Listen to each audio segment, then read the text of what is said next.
esteja convosco. Ele está no meio de nós. Proclamação do Evangelho de Jesus Cristo, segundo Mateus. Glória a vós, Senhor. Naquele tempo, Jesus tomou consigo Pedro, Tiago e João, seu irmão, e os levou a um lugar à parte sobre uma alta montanha, e foi transfigurado diante deles. O seu rosto brilhou como o sol, e as suas roupas ficaram brancas como a luz. Nisto apareceram-lhes Moisés e Elias, conversando com Jesus. Então Pedro tomou a palavra e disse: Senhor, é bom ficarmos aqui. Se queres, vou fazer aqui 3 tendas, uma para ti, outra para Moisés e outra para Elias. Pedro ainda estava falando quando uma nuvem luminosa os cobriu com sua sombra. E da nuvem uma voz dizia: Este é o meu Filho amado, no qual eu pus todo o meu agrado. Escutai-o. Quando ouviram isto, os discípulos ficaram muito assustados e caíram com o rosto em terra. Jesus se aproximou, tocou neles e disse: Levantai-vos e não tenhais medo.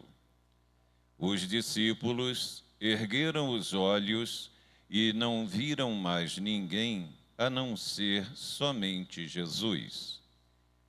Quando desciam da montanha, Jesus ordenou-lhes: Não conteis a ninguém esta visão, até que o Filho do Homem tenha renascido dos mortos. Palavra da salvação. Glória a vós, Senhor. Pelas palavras deste Evangelho sejam perdoados nossos pecados. Assim seja.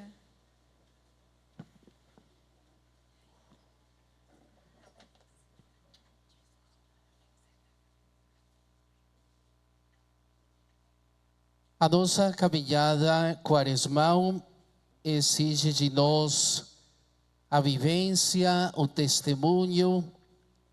A vida cristã pode ser comparada a uma caminhada que devemos percorrer na escuta de Deus. Deus nos mostra, Deus facilita para nós, na observância de seus planos, o que é necessário fazer. Tempo de quaresma é tempo de jejum, de oração, na procura assídua da vontade de Deus, mas é um tempo propício de espera, de expectativa, de amadurecimento. Tudo isto nos leva a discernir o que convém aos olhos de Deus. E dessa caminhada quaresmal somos chamados a olhar um pouco na história da salvação, esse projeto de amor. Vemos a caminhada de Abraão na primeira leitura do livro do Gênesis. Deus chama Abraão, convida-o a deixar a sua terra, a sua família e ir ao encontro de outra terra para ser um sinal de Deus.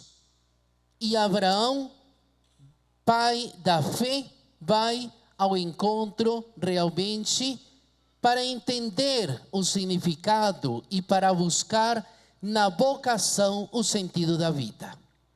Nossa vida tem sentido quando pomos a confiança em Deus. Mas quantas vezes desacreditamos de Deus, colocamos a confiança no dinheiro, nos bens materiais, no orgulho, na prepotência, nas vaidades? Quantas vezes nos desviamos do caminho e não fazemos o que convém aos olhos de Deus? Muitas vezes fazemos o que convém ao outro. Muitas vezes nos perdemos o rumo, não entendemos o caminho que precisamos percorrer.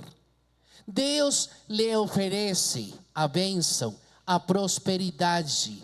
Deus lhe mostra o caminho e lhe diz: vai adiante. E Abraão, da pai da fé, vai seguindo a vontade de Deus. Deus lhe oferece a bênção e a promessa de uma família numerosa que será testemunha da salvação. Diante do desafio de Deus, Abraão pôs-se a caminho, dando-nos o exemplo. Tome o seu rumo, pegue a sua mala e vai adiante. Busque realmente no sentido da vida aquela esperança que rejuvenesce a alma, que rejuvenesce o coração. E Abraão percebe o projeto de Deus e segue de todo o coração. Abraão, confiante na palavra de Deus, torna-se o modelo de uma fé obediente e marcha a plena luz. Nós somos peregrinos em busca da terra prometida. Deus oferece vida nova. Deus oferece sempre a todos nós vida nova. Uma nova experiência, um novo encontro, uma nova maneira de ser. Mas é necessário mudar de vida. São Paulo a Timóteo diz: mude de vida, viva pela graça. É a graça santificante que recebemos através do batismo. E no dia do batismo de Jesus, também como na transfiguração, se ouviu a voz do Pai que dizia: este é meu filho amado, escutai-o. É o que nós não fazemos. Escutamos rádio, política, televisão, mas não paramos para escutar Deus.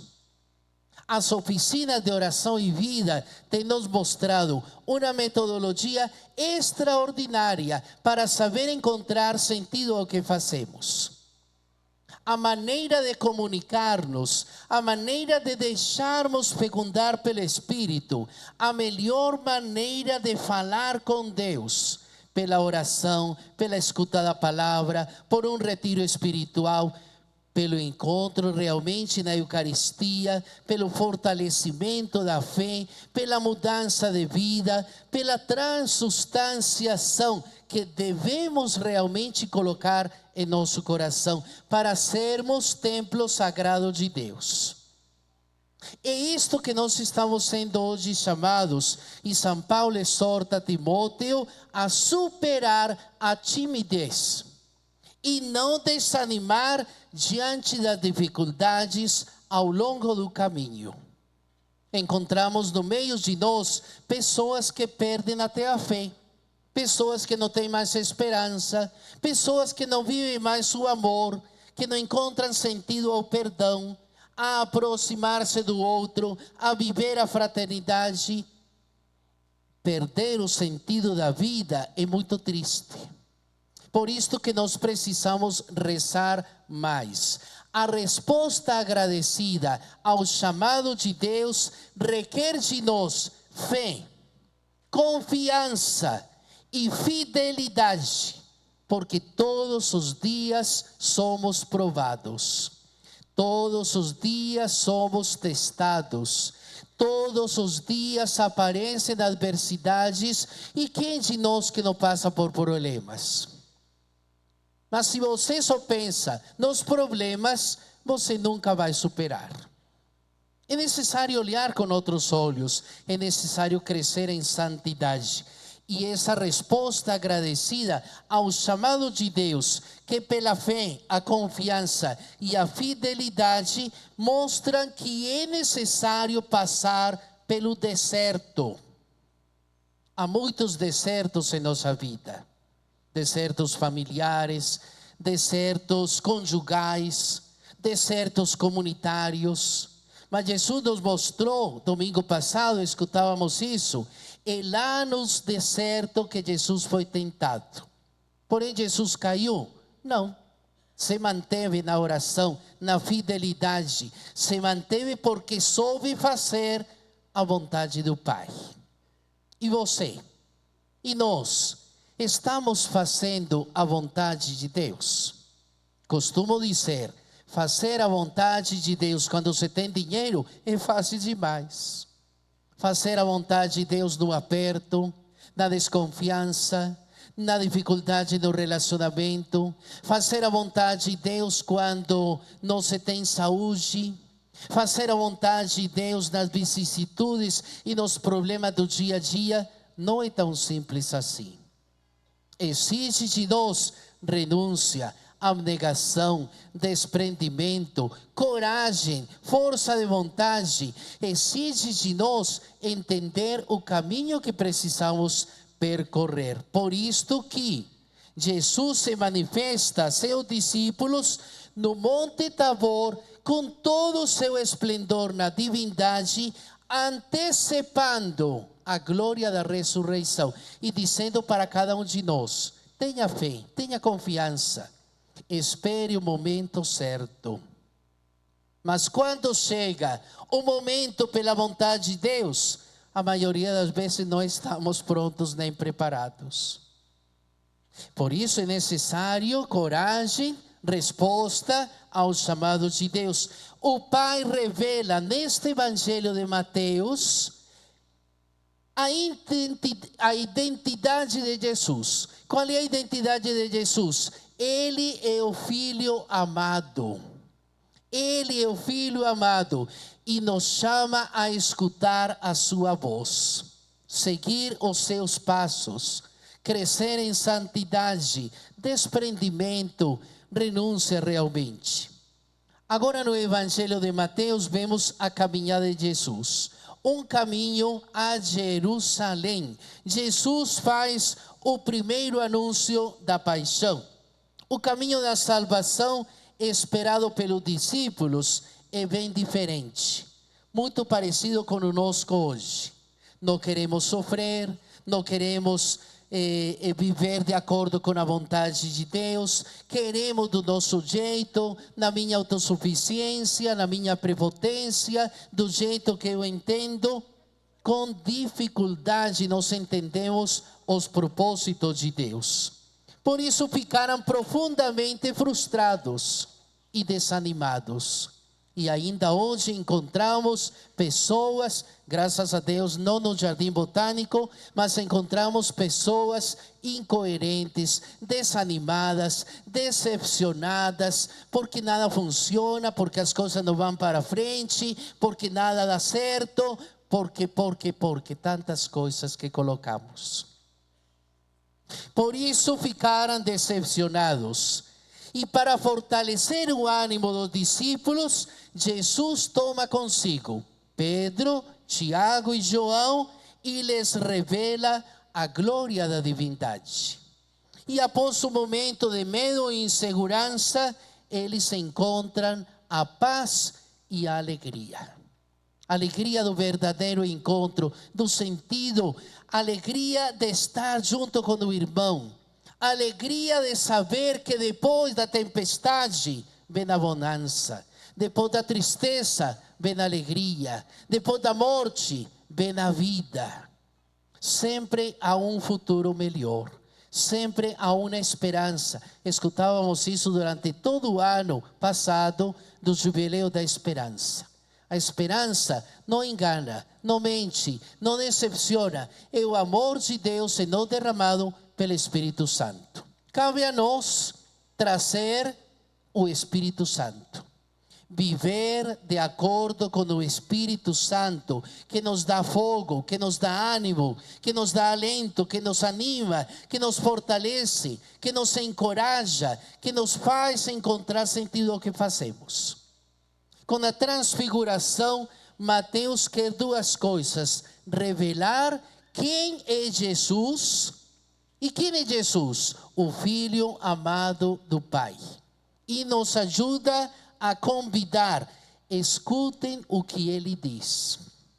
Se nós escutássemos mais o que Jesus quer dizer, seríamos mais felizes. Jesus subiu à montanha, falou das bem-aventuranças, falou para os discípulos: tenham coragem, porque quando vocês chegarem lá embaixo, vocês vão ser perseguidos, vocês vão ser caluniados, não vai ser fácil evangelizar, não vai ser fácil ser missionário. Você, quando chegar lá embaixo, vai ter de ser sal da terra e luz do mundo.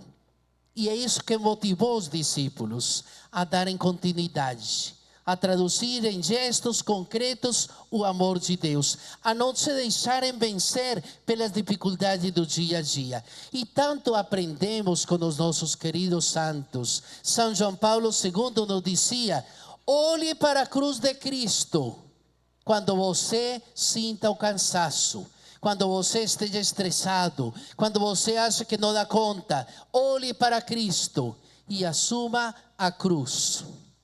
Coloque suas dificuldades na cruz de Cristo. É isso que nós fazemos nas quartas-feiras na Missa da Saúde.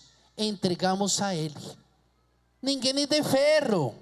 Você é de ferro? Eu não sou. Temos muitas dificuldades, mas se não nos cansamos da vida, o que vai ser de nós? É confiar e entregar. É entregar e confiar. E eu costumo dizer isso. Confiamos, mas não entregamos. Entregamos, mas não confiamos. Somente quando entregamos e confiamos, a vontade de Deus se realiza em nós. É fácil? Para ninguém. Mas temos de ter coragem de buscar realmente a cada dia crescer em santidade. Na transfiguração, Jesus nos revela também o valor da vida, a beleza da natureza que devemos cultivar e guardar. Cuide da sua casa. Cuide do espaço que você tem. Faça uma hortinha na sua casa. Viva dos frutos da terra. Todos nós temos quintais, mas não utilizamos como deveríamos. Não cuidamos como deveríamos. Usufrua daquilo que Deus te dá. Deus te dá a bênção, a prosperidade, a alegria. Deus favorece. E nós ficamos parados, mormos, mortos, sem vida, sem graça. Precisamos acordar. Acorde, minha gente. Acorda, Brasil, hein? Acordemos desse sono. Estejamos atentos aos sinais de Deus. Busquemos realmente o crescimento espiritual. E diante das ameaças e agressões, a vida, Jesus nos tranquiliza. Levantai-vos. Não tenhas medo. Convida-nos a descer um monte e retomar a caminhada espiritual. Façamos disso. Faça neste tempo de quaresma um retiro espiritual. O que custa? Faça um retiro, faça um verdadeiro encontro com Deus. Deixe-se preencher pela graça santificante. Busque o sacramento da confissão dos pecados. Nós estamos em mutirão de confissões. Terça-feira próxima, ali na João Paulo II, estaremos os sacerdotes atendendo vocês para reconhecer a graça de Deus, a santificação do Espírito, a maturidade para poder evangelizar com renovado ardor missionário. Peçamos ao Senhor que nos encoraje na nossa missão. Professemos a nossa